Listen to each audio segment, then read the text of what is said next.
इस वीडियो में हम ग्रहों की बालादी अवस्थाओं के बारे में जानेंगे। ग्रह के अंशों और ग्रह सम या विषम राशि जिसमें स्थित है उसके अनुसार ग्रहों की बालादी 6 अवस्थाएं होती हैं।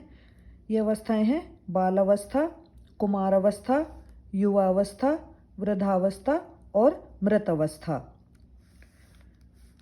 अब अंश, अगर कोई ग्रह 0 से 6 डिग्री के बीच में है और विषम राशि हमारी होती है मेष, मिथुन, सिंह, तुला, धनु और कुंभ, इनमें से किसी राशि में स्थित है तो वो ग्रह बाल अवस्था में होगा।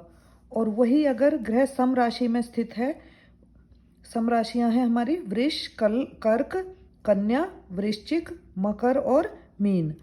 अगर ग्रह 0 से 6 डिग्री के बीच में सम राशि में स्थित है तो वो मृत अवस्था में कहलाएगा।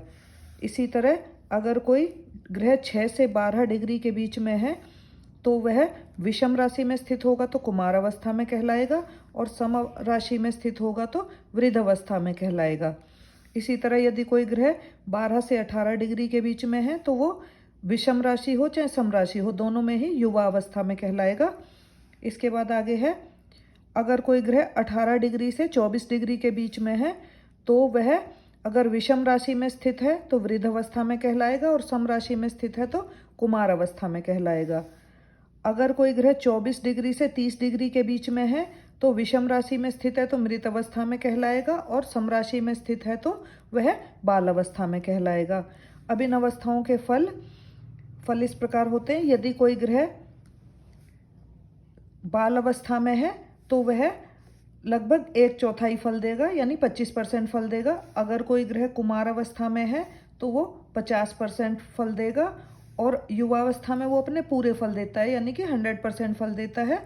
वृद्धावस्था में कोई ग्रह है तो वो उसके फल ना के बराबर ही होते हैं, मामूली फल होते हैं। और अगर कोई ग्रह मृत अवस्था में होता है तो उसके फल शून्य के समान ही माने जाते हैं, यानी कि वो बिल्कुल कोई फल देने की स्थिति में नहीं होता।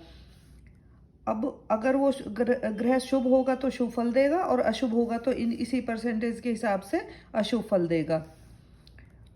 इसमें एक भिन्नता भी है, क्योंकि कहा जाता है कि चर राशियों में प्रथम नवांश वर्गोत्तम होता है, यानी कि कोई भी ग्रह अगर चर राशि में स्थित है तो वह 0 से 3 डिग्री और 20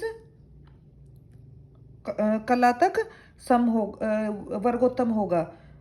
विषम राशि में यह बाल्यावस्था में आती है, जो ये सिचुएशन है, और सम राशि में यह मृत कहलाती है, जिस कारण यह फलों में कमी देती है। परंतु वर्गोत्तमी ग्रह का हमें पता है कि वो हमेशा अच्छे फल ही देता है। तो यहाँ पे अब इसका समन्वय कैसे करें ये आपकी अपनी सोच पर निर्भर करता है। तो इसका जैसे आपको और स्थितियाँ लगे उसके अनुसार फल देना चाहिए। धन्यवाद।